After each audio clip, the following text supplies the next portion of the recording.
the real world.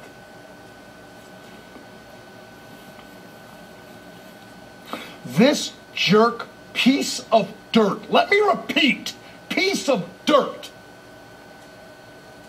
has no clue what the real world is. Isn't it a shame that our society, as great a country as this has been, has allowed for monsters to be created like this punk who doesn't deserve it? Isn't it amazing? He can go back to his multi-million dollar life, and it just exemplifies how he couldn't care less about you. You've got to face the fact that you've got to make another mortgage payment in this economy. Pay the high gas prices that you have no choice but paying so you can drive your kids to school or to a Little League game if you can afford to have them play Little League ball, or to a swimming class or daycare, or yourself to work. Heaven forbid, you got to drive yourselves to work, don't you?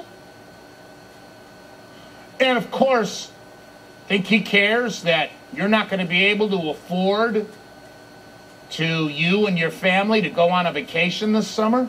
Think he cares about that? Oh, sure he does. Just ask all 24 of his fans and apologists and scum of the earth individuals who idolize this bum and look up to him as a role model.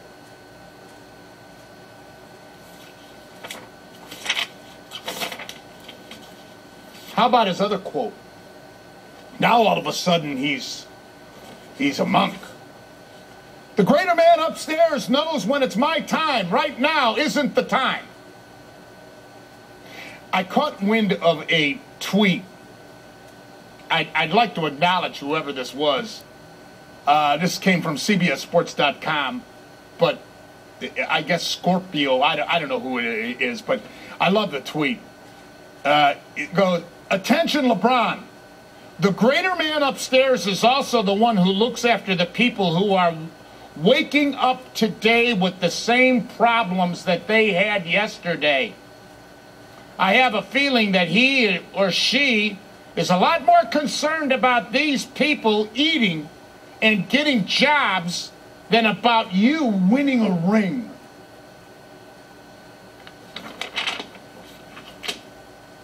And Jason Whitlock, who does he write for, Gene?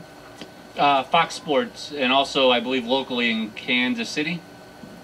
Give the fans an update on his persona that are not familiar with him. He is... I don't know how the easy way to put it. It is always difficult to describe. Yeah, he's always he's trying. He's the anti, that's for sure.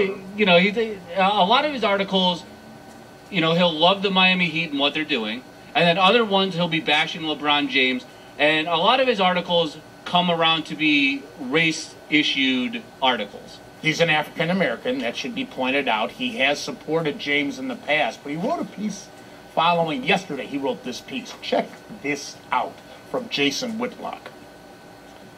They're done. Miami's big three. Add Eric Spoelstra and front-running Heat fans too. Toast, all of them. They can't survive what we've just witnessed. A finals meltdown of historic proportion.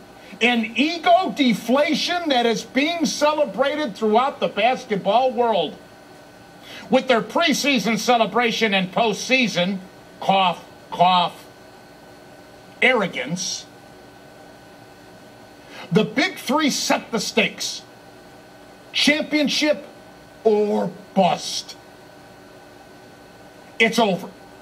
Wade's brainchild and Pat Riley's free agent coup is a failure. The right thing to do is to blow it up before it dies as a result of friendly fire. LeBron James is a man without a country. He abandoned Cleveland. And Miami has no love for him.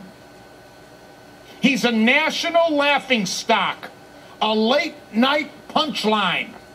He's Charlie Brown. Today, there are people in Miami who dislike James more than people in Cleveland. In Wade, Heat fans see the intangibles missing in James. Wade is willing to do whatever is necessary to win.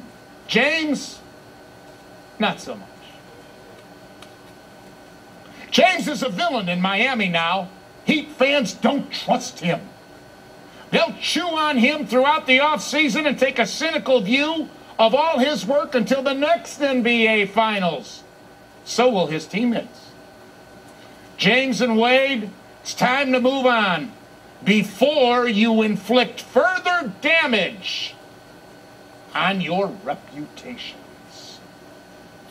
Jason Whitlock. I've disagreed with a lot of things that man has written, but boy, oh boy, I applaud him today.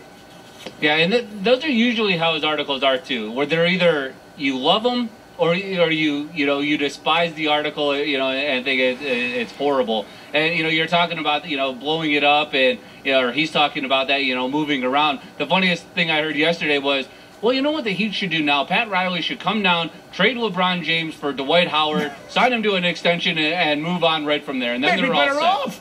They'd be much better off if they had Howard instead of Wade. With Howard, I don't think there's any question they win the NBA championship. Yeah, you have the center down low. You could you keep Bosh at the 4, and you have the guard that has that killer instinct in Wade. Yep.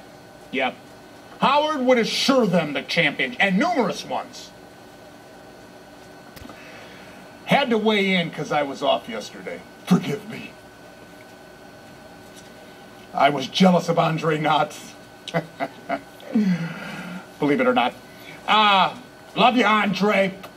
Hey, listen, the Indians last night with a brilliant pitching performance by Carlos Carrasco in the pen. How about that? Sip Pastano, Chris Perez striking out the side. Carrasco's been hot, man.